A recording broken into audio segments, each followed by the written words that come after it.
하나님 나라에 들어갈 수 있는 사람은 누구입니까? 하나님과 예수님을 내 인생의 주인으로 모시고 내 삶의 목적, 삶의 방향, 삶의 모습, 그리고 삶의 방식을 완전히 돌이키는 어린아이가 되지 못하면 결단코 천국에 들어가지 못합니다. 천국에서 큰 자가 누구입니까? 천국에서 큰 자가 되기 위해서는 어린아이처럼 자기를 철저하게 낮추어야 합니다. 하나님의 은혜가 아니면 한순간도 살아갈 수 없는 하나님 절대 의존적인 사람이 천국에서 큰 자입니다. 하나님 나라에서 복과 저주는 누가 받습니까? 예수님의 이름으로 어린아이를 영접하면 예수님과 하나님을 영접하는 복을 받지만 예수님을 믿는 작은 자를 실족하게 하면 저주를 받게 됩니다. 하나님 나라에서 하나님의 뜻은 무엇입니까? 하나님의 뜻은 작은 자 중에 하나라도 업신여기지 않는 것, 그리고 작은 자 하나라도 잃어버리지 않는 것입니다. 우리는 하나님 나라가 어떤 나라인지를 예수님의 말씀을 통해 배우고 있습니다. 지금까지 하나님의 나라의 어린아이, 즉 작은 자에 대한 태도와 자세에 대해 배웠다면 오늘부터는 하나님 나라의 형제 자매에 대한 태도와 자세에 대해, 특별히 죄를 범한 형제 자매에 대한 태도와 자세에 대해 예수님의 말씀을 듣고자 합니다. 교회는 하나님 자녀들의 모임입니다. 결코 건물이 아닙니다. 교회는 그리스도의 몸입니다. 그리고 교회는 성령의 전입니다. 그리고 교회는 하나님 나라 천국의 지점이라는 말도 있습니다. 그리스도의 몸이자 성령의 전이자 하나님의 자녀들인 저와 여러분은 그러므로 천국의 삶을 예수님 안에서 마땅히 살아야 하고, 그리고 예수님 안에서 마땅히 천국의 삶을 살 수 있습니다. 그런데 죄성을 가진 저와 여러분은 성령이 소멸되거나 또한 예수님이 내 안에 있다는 것을 잊어버리면 죄를 지어 천국의 삶을 살지 못할 때도 있습니다. 오늘 본문에서도 말씀하고 있습니다. 오늘 본문 15절의 형제는 육신의 형제를 의미하는 것이 아닙니다. 그리스도의 몸된 교회의 형제를 말씀합니다. 그러므로 하나님의 자녀임에도 불구하고 죄성을 가진 저와 여러분은 죄를 범할 수 있습니다. 교회 안에서 내가 다른 사람에게 상처를 주기도 하고 내가 다른 사람들로부터 상처를 받기도 합니다. 천국의 지점인 교회 안에서 이런 범죄가 일어날 때 저와 여러분은 어떻게 해야 합니까? 마태복음 18장 15절 말씀입니다. 어떻게 해야 하는지 같이 한번 읽어보겠습니다. 내 형제가 죄를 범하거든 가서 너와 그 사람과만 상대하여 권고하라. 만일 들으면 내가 내 형제를 얻은 것이요. 형제 자매의 죄를 다루는 첫 번째 태도와 자세는 가서 너와 그 사람과만 상대하여 권고해야 합니다. 여러분, 오늘 본문에서 가라고 하시는데 가는 사람은 누구입니까? 상처를 준 가해자입니까? 아니면 상처를 받은 피해자입니까? 상처를 받은 피해자가 상처를 준 가해자를 먼저 찾아가야 합니다. 대체적으로 피해자는 가해자를 찾아가지 않습니다. 아니, 찾아가기를 싫어합니다. 왜냐하면 상처에 대한 트라우마 때문에 가해자의 얼굴을 보는 순간 받았던 상처가 또다시 생각나기 때문입니다. 그런데 피해자가 가해자를 왜 찾아가야 합니까? 복수하러 가야 합니까? 아니면 나의 억울함을 따지기 위해 찾아가야 합니까? 여러분도 너무나 억울한 일을 당해보셔서 아실 겁니다. 사람이 황당한 일, 억울한 일을 당하면 내가 당한 만큼 보복하고 싶은 마음이 드는 것이 인지상정입니다. 그런데 예수님은 그렇게 복수하는 것은 세상 나라이지 하나님의 나라가 아니라고 말씀합니다. 하나님의 나라는 상처를 받은 피해자가 상처를 준 가해자를 먼저 찾아가 그 가해자를 비난하거나 비판하거나 정죄하지 않고 그 가해자의 잘못에 대해서만 권고해야 합니다. 그러나 여러분, 가해자의 인격은 건드리지 말아야 합니다. 그리고 아무리 옳은 말도 기분 나쁘게 해서도 안 될 것입니다. 내가 어떻게 나한테 이럴 수 있어? 내가 너한테 그동안 얼마나 잘해주었는데 어떻게 나에게 이런 식으로 대우해? 심지어는 너 정말 구원받은 거 맞아? 어떻게 구원받은 성도가 이렇게 행동해? 가해자의 잘못에 대해 권고하라 할 때의 권고는 헬라어 엘렌코입니다. 엘렌코는 꾸짖다, 책망하다라는 뜻입니다. 그러므로 피해자는 가해자를 찾아가 가해자의 잘못만 꾸짖고 책망해야 합니다. 절대 그 사람의 인격을 모독하거나 비난하거나 판단하거나 정죄하지 말아야 합니다. 등촌가족 여러분, 목사로서 이상한 점을 발견했습니다. 교회에서 상처받았다는 사람은 많은데 아무도 잘못한 사람은 찾아보기 힘듭니다. 소문에 소문이 떠돌아 누가 그 말을 했는지 출처도 찾을 수가 없습니다. 아파하고 우는 사람은 많은데 아무도 책임지는 사람도 없습니다. 어떨 때는 본인이 가해자인 줄도 모르고 있습니다. 그러므로 가해자가 무엇을 잘못을 했는지 피해자는 가해자를 찾아가 그 가해자의 잘못에 대해서만 정확하게 알려주어야 합니다. 피해자가 가해자의 잘못을 말해주었을 때 가해자는 두 가지로 반응할 것입니다. 첫 번째 반응은 미안합니다, 죄송합니다, 다 나의 잘못입니다. 그러니 하나님의 사랑으로 너그러이 용서해 주십시오. 이렇게 반응하면 형제를 얻게 됩니다. 그러나 두 번째 반응, 내가 뭘 잘못했나요? 당신도 나에게 상처를 주지 않았나요? 나도 상처받았어요. 라고 반응하면 어떻게 해야 하는지 마태복음 18장 16절 말씀 같이 읽어봅니다. 만일 듣지 않거든 한두 사람을 데리고 가서 두세 증인의 입으로 말마다 확증하게 하라.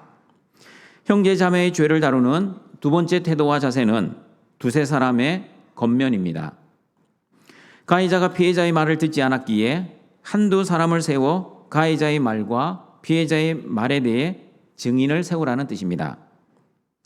구약의 율법에서도 한 사람의 증인으로만 죄를 정하지 말고 두세 사람의 증인을 세워야 한다고 신명기 19장 15절에서 말씀하십니다. 같이 읽어봅니다. 사람의 모든 악에 관하여 또한 모든 죄에 관하여는 한 증인으로만 정할 것이 아니요 두 증인의 입으로나 또는 세 증인의 입으로 그 사건을 확정할 것이며, 첫 번째 1대1의 겉면이 실패하면 두 번째 두세 사람의 겉면의 단계입니다. 여기서도 두 가지 반응이 예상됩니다. 첫 번째 반응은 가해자가 자신의 잘못을 반성하고 회개하면 형제 자매를 얻는 것이 되고, 그러나 두 번째 반응, 여전히 자신의 잘못을 뉘우치지 않으면 세 번째 단계로 넘어가야 합니다. 세 번째 단계가 어떤 것인지 마태복음 18장 17절을 같이 읽어봅니다. 만일 그들의 말도 듣지 않거든 교회의 말하고 교회의 말도 듣지 않거든 이방인과 세례와 같이 여기라. 형제 자매의 죄를 다루는 세 번째 태도와 자세는 교회의 겉면입니다. 첫 번째 1대1의 겉면, 두 번째 두세 사람의 권고가 통하지 않으면 마지막 교회에 말하여야 합니다. 그런데 여러분, 오해하지 마십시오.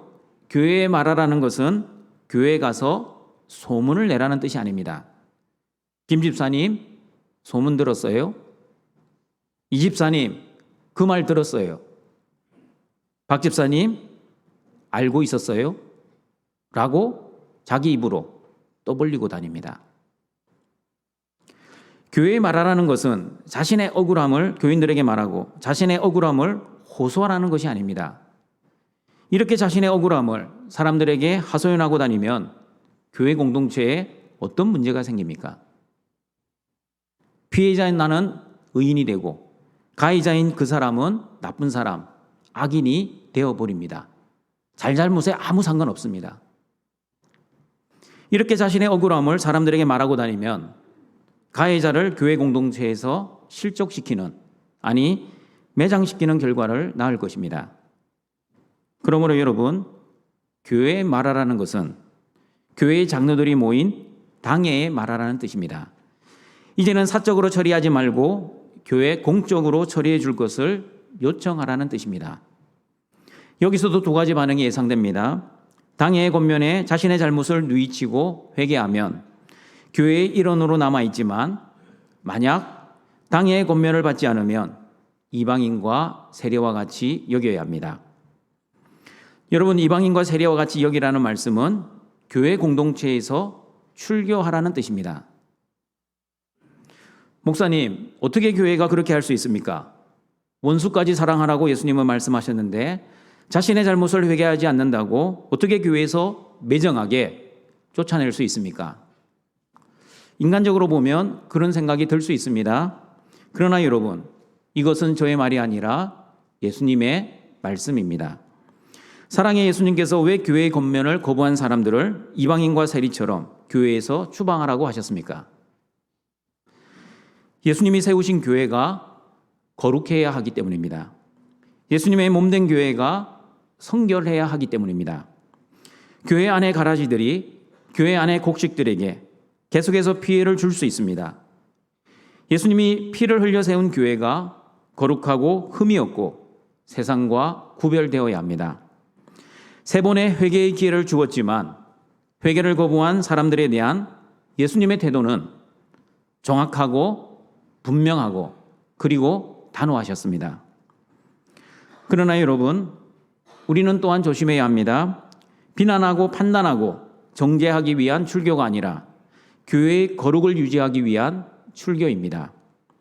그러므로 언제든지 자신의 잘못을 회개하고 돌아오면 다시 하나님의 교회로 받아들이기 위한 출교입니다. 그 사람을 죽이기 위한 치리가 아니라 그 사람을 살리기 위한 치리입니다. 그리고 여러분, 이방인과 세리는 또 다른 의미가 있습니다. 예수님은 의인을 부르러 오시지 않고 죄인을 부르러 오셨습니다. 그리고 예수님은 죄인과 세리의 친구가 되셨습니다.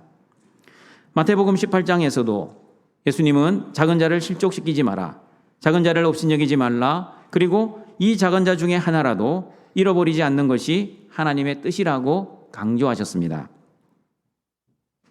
그러므로 이방인과 세리는 정죄의 대상이 아니라 사랑의 대상입니다. 비판의 대상이 아니라 긍휼의 대상입니다. 그리고 판단의 대상이 아니라 용서의 대상입니다. 그러므로 사복음서를 읽어보시면 예수님의 말씀을 듣고 구원받은 사람들 중에는 삭개오와 마태 같은 세리, 백부장이나 누가, 가나안 여인 등 많은 이방인들이 있었습니다. 이런 이방인들과 세리들은 비난, 비판, 정죄의 대상이 아니라 예수님의 사랑을 받은 사랑의 대상, 긍휼의 대상, 은혜의 대상이었습니다. 어떻게 알 수 있습니까? 마태복음 18장 18절을 보시면 알 수 있습니다. 같이 읽어봅니다. 진실로 너희에게 이르노니 누구든 무엇이든지 너희가 땅에서 매면 하늘에서도 매일 것이요 무엇이든지 땅에서 풀면 하늘에서도 풀리리라. 이 말씀이 무슨 뜻인지 온전히 이해하기 위해서는 맨다는 말과 푼다는 말을 잘 알아야 합니다. 땅에서 매면 하늘에서도 매인다는 것은 무슨 뜻입니까? 형제자매를 비판하고 판단하고 정죄하면 하늘에서도 그 형제자매를 비판하고 판단하고 정죄할 것이라는 뜻입니다. 그러면 땅에서 풀면 하늘에서도 풀린다는 것은 무슨 뜻입니까? 예수님의 사랑으로 형제자매를 사랑하고 용서하면 하늘에서도 그 형제자매를 사랑하고 용서한다는 뜻입니다. 그러면 땅에서 매고 푸는 열쇠는 무엇입니까? 자신의 편견이나 가치관, 자신의 억울함과 복수심이 아닙니다. 예수 그리스도의 사랑과 하나님의 은혜, 그리고 성령님의 긍휼의 마음입니다. 자신의 마음과 뜻이 아닙니다. 하나님의 마음과 하나님의 뜻, 하나님의 말씀에 의해 형제자매를 바라보고 그 형제자매의 죄를 바라보아야 합니다. 그러나 여러분, 자신의 마음과 뜻으로 나에게 상처를 준 형제자매를 바라보면 어떻게 됩니까? 복수하고 싶은 마음, 그리고 최소한 교회 공동체에 그 사람이 나쁜 사람인 것을 소문내고 싶은 마음이 들 것입니다. 그러나 아버지 하나님의 마음을 품고 나에게 상처를 준 형제 자매를 바라보면 어떻게 됩니까? 원수까지 사랑하라는 예수님의 말씀을 묵상하며 나도 하나님 앞에서 죄인, 저 형제 자매도 하나님 앞에서 죄인, 누가 우리를 정죄하리요? 그 하나님의 말씀을 묵상하며 하나님의 사랑으로 형제 자매를 이해하고 용서하며 사랑할 것입니다. 그리고 나에게 상처를 준 형제 자매를 위해 기도할 것입니다. 어떻게 기도해야 하는지 마태복음 18장 19절 20절 말씀 같이 읽어봅니다. 진실로 다시 너희에게 이르노니 너희 중에 두 사람이 땅에서 합심하여 무엇이든지 구하면 하늘에 계신 내 아버지께서 그들을 위하여 이루게 하시리라. 두세 사람이 내 이름으로 모인 곳에는 나도 그들 중에 있느니라. 등중가족 여러분, 만약 마태복음 18장 19절 20절 말씀을 앞뒤 문맥과 함께 읽지 않고 이 말씀만 따로 떼어서 읽으면 합심기도의 중요성 또는 중보기도의 능력으로 오해를 할 수 있습니다. 혼자 기도하는 것보다 두 사람이 합심하여 기도하면 반드시 하나님이 응답해 주신다. 그러나 여러분, 반드시 그렇지 않습니다. 100명의 기도에도, 아니 1000명의 기도에도 하나님의 뜻에 맞지 않으면 아무리 많은 사람이 기도한다 할지라도 하나님은 응답하시지 않습니다.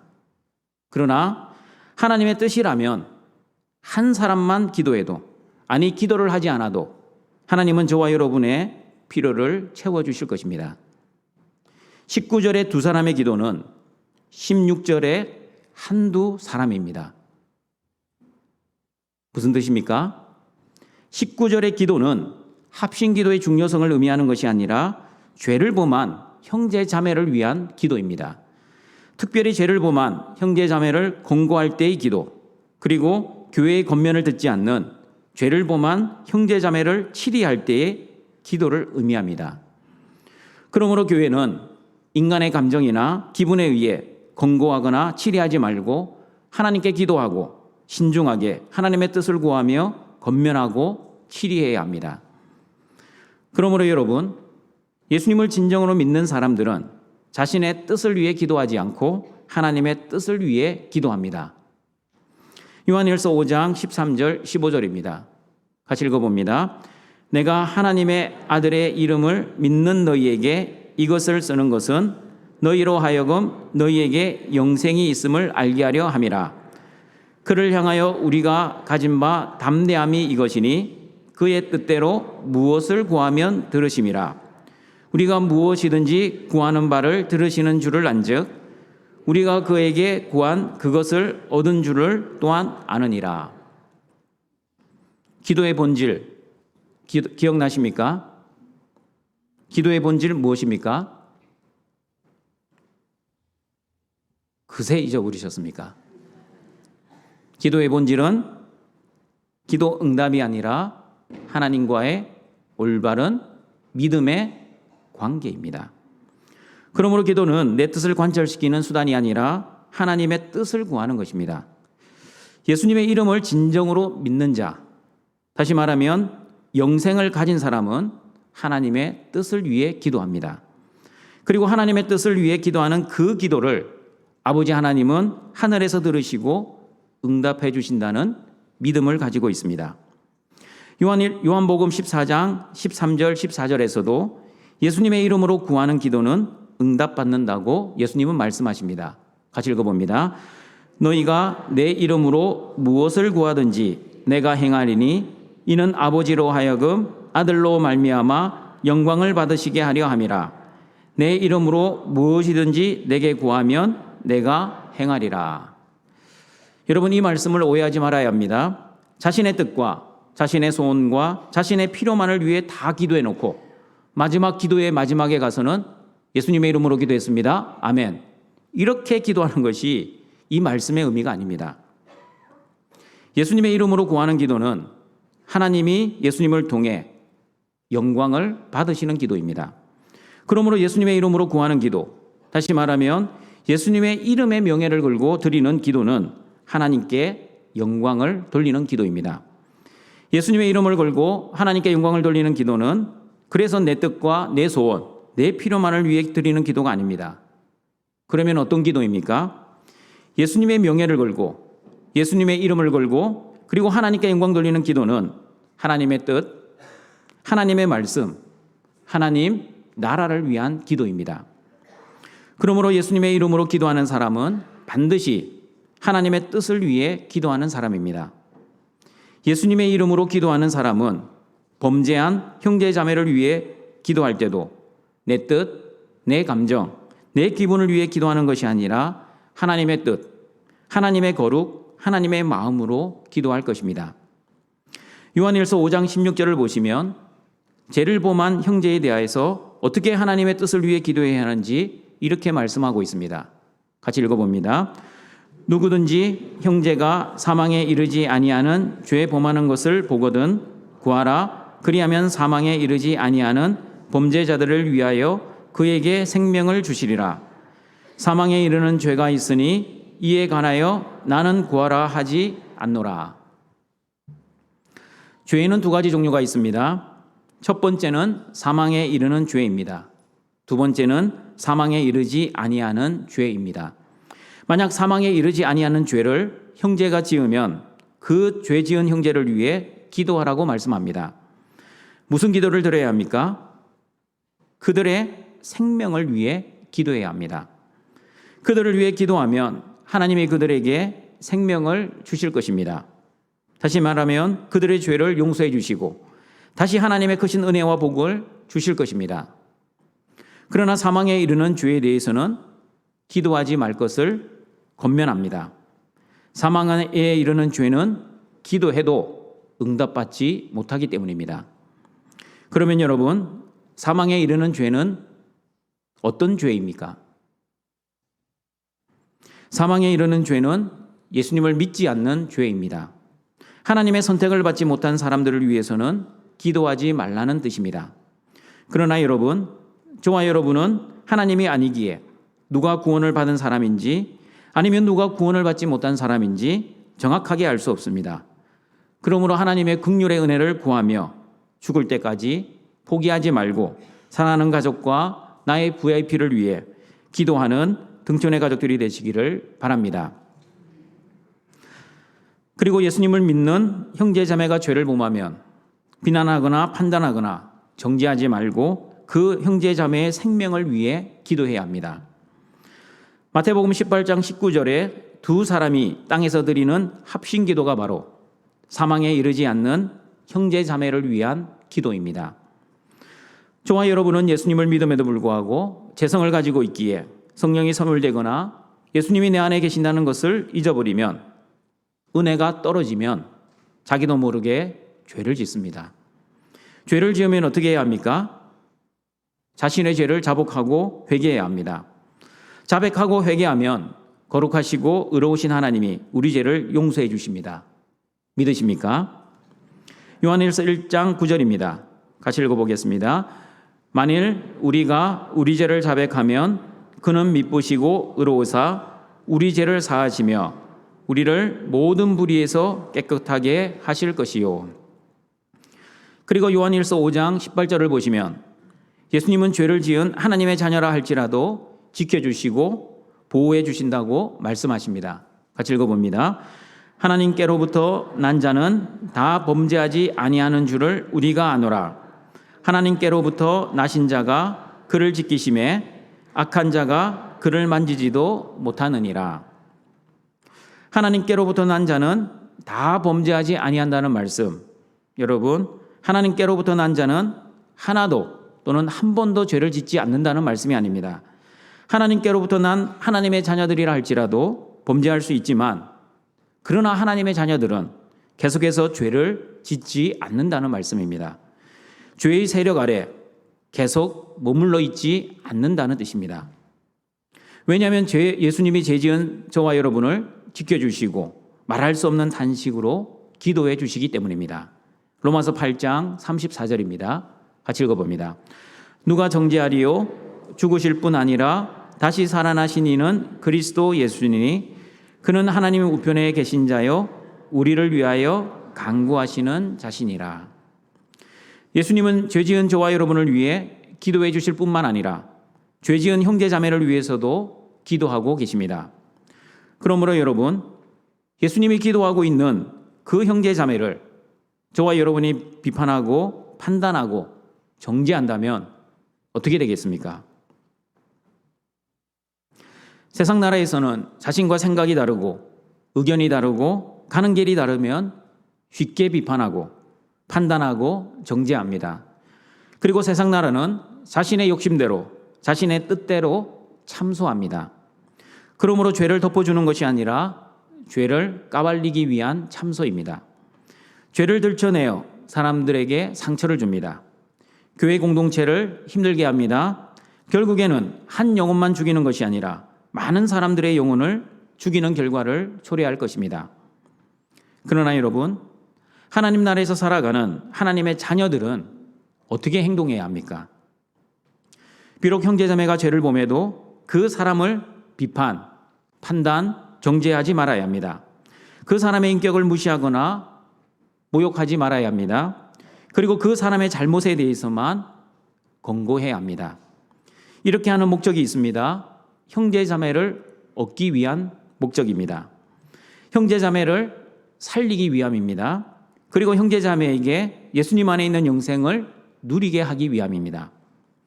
그러므로 하나님 나라에서 두세 사람의 증인을 세우는 이유는 증인을 세워 고소하거나 처벌하기 위한 증거를 확보하기 위함이 아니라 죄를 범한 형제자매에게 또다시 회개의 기회를 주기 위한 것입니다.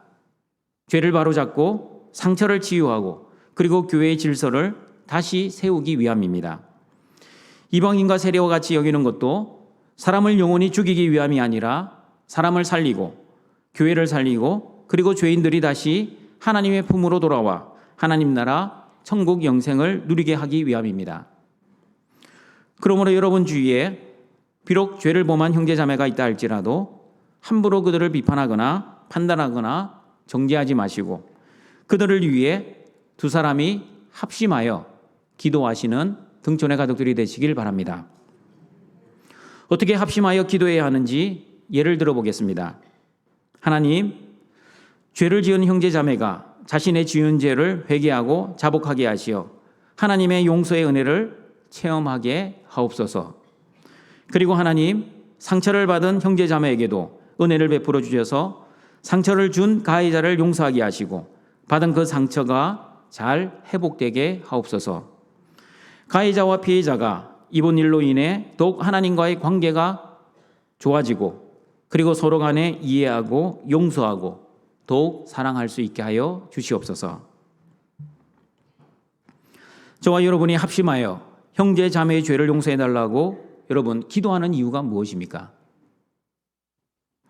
저와 여러분도 하나님으로부터 용서를 받았기 때문입니다.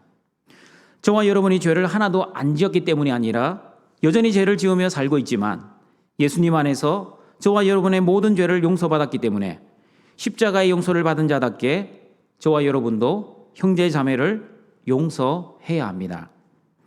에베소서 4장 31절 32절 말씀입니다. 같이 읽어봅니다. 너희는 모든 악독과 노함과 분냄과 떠드는 것과 비방하는 것을 모든 악의와 함께 버리고 서로 친절하게 하며 불쌍히 여기며 서로 용서하기를 하나님이 그리스도 안에서 너희를 용서하심과 같이 하라. 억울한 일을 당하고 상처를 받으면 우리도 세상 사람들처럼 복수하고 싶을 때가 많이 있습니다. 나를 힘들게 한 가해자를 나쁜 사람 만들고 싶은 마음도 있습니다.